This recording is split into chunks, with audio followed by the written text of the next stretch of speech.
सम्मान के साथ ही एक दूसरे पर कीचड़ उछालने का खेल भी शुरू हो गया है। पार्टी की राष्ट्रीय कार्यकारिणी से बाहर किए गए प्रोफेसर आनंद कुमार ने कहा था कि बात निकलेगी तो दूर तलक जाएगी, बेडरूम तक जाएगी, रात के अंधेरे तक जाएगी। इस बीच मीडिया में कुमार विश्वास को लेकर आई एक खबर पर वार पलटवार तेज है। बात निकलेगी तो बहुत दूर तक जाएगी। आप कहिए नहीं, लेकिन सच लोगों के बेडरूम तक जाएगी, लोगों के ड्राइंग रूम तक जाएगी, रात के अंधेरों तक जाएगी। आम आदमी पार्टी का झगड़ा आज ऐसे शर्मनाक मोड़ पर पहुंच गया जिसे सुनकर पूरा देश सन्न है। पार्टी के राष्ट्रीय कार्यकारिणी से निकाले गए नेता प्रोफेसर आनंद कुमार ने जो कुछ कहा वो सच में हैरान कर देने वाला है। प्रोफेसर आनंद कुमार ने साफ शब्दों में कहा है, ये लड़ाई अब बेडरूम तक जाएगी, रात के अंधेरे तक जाएगी। कुछ जानकारियां हमको भी हैं, कुछ बात है कि मैं चुप हूं, वरना क्या बात करनी नहीं आती। सबके बारे में जानकारी है, सब हमाम में नंगे होते हैं। और जो इस समय दावे कर रहे हैं प्रशांत के बारे में, योगेंद्र के बारे में, अजीत के बारे में, उनमें कितना खोखलापन है आपको भी मालूम है, हमको भी मालूम है। लेकिन ये सब व्यक्तिगत हो जाएगा और उसकी फुर्सत अभी देश हमको दे नहीं रहा है। व्यक्तिगत मुद्दे होते हैं, उनको वो जाने और उनकी हरकतें जाने। अब मुझे इसके बारे में कुछ भी मत कहने दीजिए। बात निकलेगी तो बहुत दूर तक जाएगी। आप कहिए नहीं, लेकिन सच लोगों के बेडरूम तक जाएगी, लोगों के ड्राइंग रूम तक जाएगी, रात के अंधेरों तक जाएगी। सवाल ये है कि ये बेडरूम की बात कहां से सामने आई? प्रोफेसर आनंद कुमार के इस बयान का मतलब क्या है? पूरा माजरा समझिए।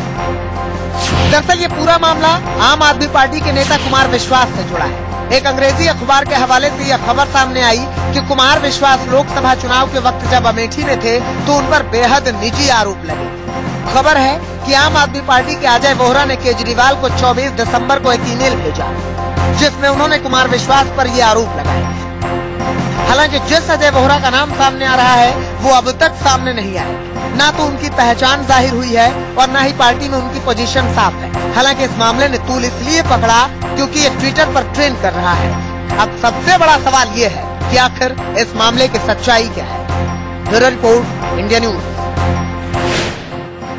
आम आदमी पार्टी के इस झगड़े पर बात करने के लिए हमारे साथ योगेंद्र यादव साहब इस वक्त साथ जुड़े हुए हैं लाइव। योगेंद्र यादव जी, बहुत बहुत स्वागत करते हैं आपका इंडिया न्यूज पर। हम सवाल यह है योगेंद्र यादव जी के आज जिस तरीके से प्रोफेसर आनंद कुमार ने कहा कि बात निकलेगी तो दूर तलक जाएगी, बेडरूम तक जाएगी, ड्राइंग रूम तक जाएगी, रात के अंधेरों तक जाएगी। सवाल यह है कि अब ये बेडरूम तक रह नहीं गई, रात के अंधेरों तक रह नहीं गई उनके इस बयान के बाद। अनुराग भाई, मुझे पता नहीं आप क्या चर्चा मेरे साथ करना चाह रहे हैं। मैं तो सोच रहा था कि चर्चा हम इस पे कर रहे हैं कि आम आदमी पार्टी में भविष्य क्या होगा, हम लोग क्या करना चाहते हैं, इस पर भी आएंगे। चर्चा करनी है तो आप जरूर कीजिए। इस पर भी आएंगे, लेकिन ये बेडरूम वाली चर्चा, एक मिनट आप मेरी बात सुन लीजिए, मुझे इस बेडरूम ड्राइंग रूम की चर्चा में रत्ती भर दिलचस्पी नहीं है।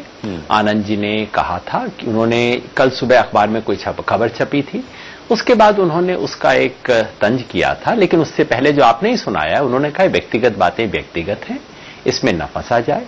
और मैं भी उसी राय का हूं। इसमें हमें कुछ, इसमें जरूर मसाला होगा, इसमें हो सकता है बहुत मजा आए व्यंजन खा के। मेरे को इसमें रत्ती भर दिलचस्पी नहीं है और मैं नहीं चाहता ना इसके मैं आगे ना इसके पीछे। कृपया मुझे माफ करें आप इस चर्चा से। बिल्कुल, चलिए मैं इस चर्चा पे बात नहीं करूंगा, इस पर चर्चा नहीं करूंगा। लेकिन व्यक्तिगत अब ये रह नहीं गई। भले ही प्रोफेसर आनंद कहें कि ये व्यक्तिगत मामला है या आप कहें, लेकिन अगर आप मीडिया के सामने आकर के कहते हैं कि बात बेडरूम तक जाएगी तो ये सार्वजनिक हो गई। बहरहाल आपने कहा कि इस मुद्दे पर आप बात करना नहीं चाहते, तो दूसरा मुद्दा मैं ये दो बात और इस पे कह दूं। पहली बात तो ये कि आनंद जी ने शुरू नहीं की बात, ये अखबार में छप चुकी थी, वो तो उसको रिएक्ट कर रहे थे। आनंद जी ऐसा कोई खुलासा नहीं करने वाले हैं। हमारी तरफ से कोई व्यक्ति ऐसे खुलासों में दिलचस्पी नहीं रखता और अगर कोई मेरा साथी ऐसे खुलासा करेगा मैं सार्वजनिक आके उसका विरोध करूंगा। जी। दूसरा ये कि जो आपने ईमेल एक्सचेंज वगैरह किया उसमें आपने देख लिया होगा, उसमें मैंने भी उस वक्त टिप्पणी की थी, कोई 1.5-2 महीने पहले की बात है। और मैंने कहा था कि भाई इस तरह के लांछन वगैरह से बचना चाहिए। अगर किसी को शिकायत है तो अपनी लिख के शिकायत दीजिए, नाम दे के, किसी छद्म नाम से न करें, नाम दे के कायदे से शिकायत कीजिए, लोकपाल के पास भेज दीजिए, लोकपाल जो फैसला करेगा उसे स्वीकार कर लेंगे। वो मैंने तब भी कहा था, आज भी मैं कहता हूं। इन चीजों को यहां चर्चा करना कोई अच्छी बात नहीं है और मुझे तो बहुत शर्मिंदगी महसूस हो रही है सारी बातचीत। ठीक है, लेकिन आपने कहा कि अखबार में छपी हुई खबर के हवाले से या उस पे बात चलने पर प्रोफेसर आनंद कुमार ने बेडरूम की बात कही। 4 बजे मैंने ही उनसे लाइव बातचीत की थी योगेंद्र यादव जी, उन्होंने कहा कि बिल्कुल उस खबर से उनके इस बयान का कोई लेना देना नहीं है। बहरहाल अब आपने बात की इंटरनल लोकपाल की, तो मैं उस मुद्दे पर फिर आ जाता हूं, अगर आप इस मुद्दे पर हमसे बात करना नहीं चाहते। इंटरनल लोकपाल रामदास को, एडमिरल रामदास को जिस तरीके से हटाया गया, क्या आप मानते हैं कि यह प्रक्रिया ठीक है? बहुत शर्मनाक है। वो पार्टी जो कि लोकपाल का नारा देके पूरे देश में लोकपाल की संस्था बनाने के लिए आए और वो अपने ही लोकपाल को ऐसे निकाले, ये कैसे हम किसी के सामने कह सकते हैं? मैं तो इतनी शर्मिंदगी इसमें महसूस कर रहा हूं कि मैंने तो 100 पब्लिक मीटिंग में बोला होगा कि हमारी पार्टी एकमात्र पार्टी है जिसके पास लोकपाल है और कोई ऐसा वैसा लोकपाल नहीं, एडमिरल रामदास हमारे लोकपाल हैं। और फिर जब उनकी मैं चिट्ठी पढ़ता हूं तो मुझे इतना छोटा महसूस होता है। मैं खुद उस कमेटी में नहीं था जिसने फैसला लिया कल उनको हटाने वाला, लेकिन जो भी मेरी हैसियत है मैं उनसे माफी मांगना चाहता हूं। सर, आपने इस पार्टी के लिए बहुत कुछ किया और अंत में इस पार्टी ने इस तरह से व्यवहार किया, मुझे तो बहुत शर्मिंदगी महसूस हो रही है। और अब मुझे समझ आ रहा है कि उनको क्यों नहीं जाने दिया गया था। मीटिंग से पहले जो अपनी 28 तारीख की मीटिंग थी, उससे पहले 27 तारीख को उनको एसएमएस भेजा गया कि आप मत आइए। अब देखिए, वो बुजुर्ग आदमी विशेष रूप से मुंबई के नजदीक जहां रहते हैं वहां से इस मीटिंग के लिए आए, आके अरविंद भाई से मिले, सब कोई जानते थे वो इस मीटिंग में आने के लिए आए हैं और वो इस पार्टी की हर मीटिंग में हमेशा आए हैं, आज तक राष्ट्रीय कार्यकारिणी की बैठकों में भी आए हैं। ऐसे व्यक्ति को जब अचानक बताया जाता है कि आप मत आइए, कन्फ्रंटेशन की गुंजाइश है, तब हमारे कान खड़े हुए कि कुछ तो गड़बड़ होने वाली है। अगर ऐसा नहीं है, अगर आप नहीं चाहते कि कोई एक स्वतंत्र व्यक्ति आपकी मीटिंग को देखे, तो जरूर कुछ खुराफात मन में होगी। तो जो हुआ है वो बहुत गलत हुआ है, वो असंवैधानिक भी हुआ है और ये भी स्पष्ट हो गया होगा कि ये जो राष्ट्रीय कार्यकारिणी की कल मीटिंग हुई है, वो मीटिंग ही दरअसल बिना नोटिस के दी गई मीटिंग है। तो मैं तो ये भी नहीं मुझे स्पष्ट कि वो मीटिंग भी संवैधानिक थी या नहीं थी। तो वाकई शर्मनाक है, मैं सहमत हूं आपसे। मैं योगेंद्र यादव जी आपसे जरूर जानना चाहूंगा कि जिस वक्त आप लोग अपनी कैंपेनिंग कर रहे थे, आम आदमी पार्टी के पाए मजबूत कर रहे थे, उस वक्त किसी भी अन्य पार्टी की तरफ से कोई असंवैधानिक काम होता था या आपको लगता था कि कोई पार्टी असंवैधानिक काम कर रही है तो आप लोग अदालत की शरण में जाते थे। अब आप ही की पार्टी में असंवैधानिक काम हो रहा है, आपने खुद माना कि जिस तरीके से एडमिरल रामदास को हटाया गया वो असंवैधानिक था, बैठक पर भी आप सवाल उठा रहे हैं, क्या आप अदालत जाएंगे? दूसरी पार्टियों के अंदरूनी मामले को लेकर हम अदालत में कभी नहीं गए थे। ये बात जरूर है कि जो कुछ हुआ वो असंवैधानिक था। जो हो रहा है, कई चीजें बिल्कुल असंवैधानिक हो रही हैं। कोई कार्यकर्ता जाना चाहे जाए। मेरी अपनी व्यक्तिगत राय ये है कि ये कोर्ट कचहरी के चक्कर में ज्यादा उलझना नहीं चाहिए पार्टियों के मामले में। 15 साल लग जाएंगे, राजनीति पता नहीं कहां की कहां चली जाएगी। और ये कोई जायदाद का झगड़ा नहीं है, इसे जायदाद के झगड़े की तरह खेलना नहीं चाहिए। मुझे इस चीज से बड़ी अरुचि होती है, इसलिए मेरी कोई राय पूछेगा, सुनेगा, तो मैं ये कहूंगा कि ये कोर्ट, इलेक्शन कमीशन वगैरह जाने की कोई जरूरत नहीं है। मेरे लिए सबसे बड़ी कचहरी क्या है? मेरी सबसे बड़ी कचहरी है इस पार्टी के हजारों हजार कार्यकर्ता जो आदर्श को लेके आए थे राजनीति में। वो लोग क्या समझते हैं, वो मेरे लिए ज्यादा महत्वपूर्ण है। बिल्कुल, आपने कहा था कि हम अगर आम आदमी पार्टी के भविष्य पर बात करें तो आपको ज्यादा खुशी होगी। जो पार्टी लोकपाल के मुद्दे पर सत्ता में आई, राजनीति में आई, आज लोकपाल के मुद्दे पर ही वो पार्टी सबसे ज्यादा संदिग्ध हो गई है। क्या भविष्य देख रहे हैं आप आम आदमी पार्टी का? एक तो आम आदमी पार्टी नामक संगठन है और एक आम आदमी पार्टी नामक आंदोलन रहा है जो रामलीला मैदान से निकला, जो आगे बढ़ा।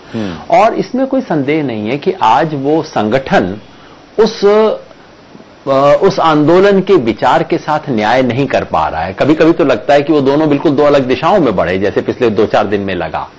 और ऐसे में जो लोग उस आंदोलन के प्रति सच्चे हैं, जो उस मशाल को जलाए रखना चाहते हैं, उनका धर्म बनता है, उनका फर्ज बनता है, उनका अधिकार बनता है कि वो वापस इस संगठन को उसी लीक पर लेके आए जिसके लिए ये पार्टी बनी थी। कम से कम कोशिश जरूर करनी चाहिए, आखिरी कोशिश तक करनी चाहिए कि ऐसे पार्टी की एकता बची रहे और ये अपनी आत्मा के साथ जुड़ा रहे जिससे चला था। और आज वो एक चुनौती है, ये कहते हुए मुझे कोई गुरेज नहीं है कि ये चुनौती है और हमें करना होगा किसी तरह से। योगेंद्र यादव जी, एक आखिरी सवाल आपसे। 14 तारीख को आप एक मीटिंग करने वाले हैं, क्या समझा जाए, आप एक नई पार्टी का ऐलान करेंगे या फिर अगर आप समझते हैं कि आम आदमी पार्टी में असंवैधानिक सब कुछ चल रहा है तो फिर आप संवैधानिक तरीके से उस पर नियंत्रण की कोशिश करेंगे उस बैठक में?